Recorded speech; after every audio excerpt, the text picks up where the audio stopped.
then those segments are congruent, okay?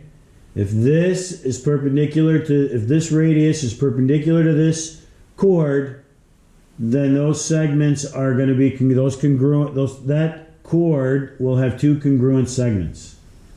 Now the backwards of that is theorem 12.2.4. Okay? If this radius is a perpendicular bisector of this circle, making these congruent, then that bisector is the radius or the diameter. Okay? It's just going backwards. Another theorem that you guys have to kind of know, right? Fun. Okay, now we're going to do the last problem, example number 4. I think there's enough light, right? I'm sure there is. There should be. Okay, right there it looks good. Okay, so example 4 says, find BD. BD is this chord, right? It's a segment in the circle that touches 2 points, right? This dashed line, and we're looking at example 4 in the book, right? On page 805. So this segment doesn't exist, but we're going to make this segment, right? So let's just erase it right now. This is what we know. Okay? Find BD. They want us to find this chord. They tell us that AC is 3 and that CE is 2 units, whatever those units are, right? So they want BD. They didn't tell us BC and they did not tell us CD. But we can draw, because all radii are congruent, right? All radius in this circle are going to be the same.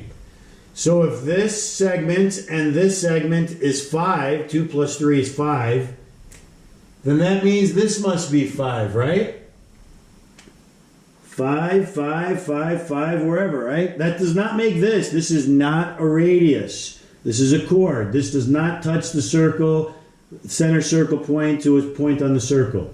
Okay? It's not BD. Don't even get confused that way. AE is a radius. AD is a radius. All of those will be the same, okay, coming from the center. So the first step is I'm going to draw that radius. Now I've got 5. Well, look, now I've got one segment. I got a right triangle. I've got one segment, A squared plus B squared is C squared.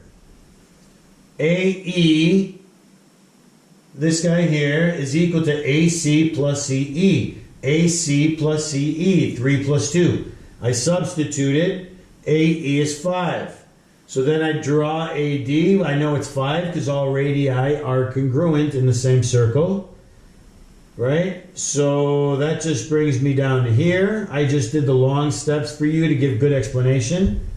Well, then I'm going to do Pythagorean theorem here, because I got 3 for AC. I've got the hypotenuse. I've got one leg, and so I can find the other leg, CD.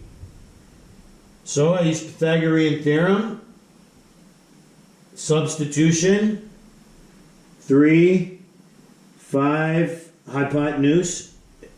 Hypotenuse is C squared, right? That's C squared. That's for Pythagorean theorem. That's the hypotenuse because it's opposite the right angle. Okay?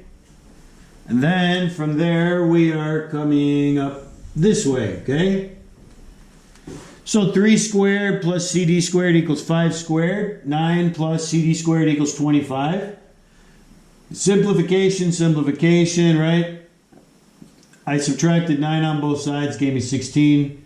Then from here, I square root, and then I have CD equals 4. Okay? So CD equals 4, but this is a radius and this is a chord. This is perpendicular. That means by the theorem 12.223 that CD is congruent to CB. And now we know CD is 4. CD, we know that's 4. Well, that means this is 4.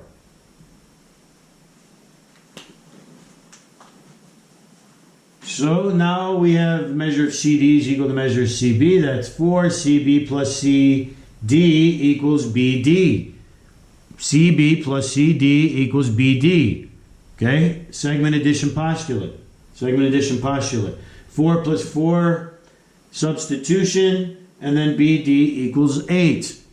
All right, that's it. You know, it's really just about segment addition postulate, angle addition postulate, arc addition postulate, chords.